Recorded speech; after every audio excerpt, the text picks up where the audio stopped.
আসসালামু আলাইকুম সম্মানিত অডিয়েন্স। বিকালের গ্রামের সুন্দর প্রকৃতির যে অপরূপ দৃশ্য না দেখলে বোঝার কোনো উপায় নেই। আসলে দেখার মতো সৌন্দর্য নিজের ওই রকম দেখার মতো চোখ থাকলে বা অনুভব করার মতো মন থাকলে অবশ্য প্রকৃতির এই সৌন্দর্য দৃশ্যগুলো মনে একটা প্রশান্তির তৃপ্তি দেয়। দেখেন কি সুন্দর অপরূপ মনোরম পরিবেশ।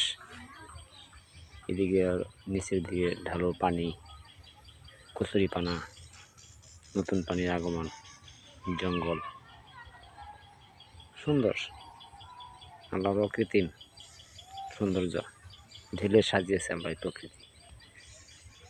আল্লাহর মহিমা আসলেই খুবই খুবই বোঝার মতো বিষয়।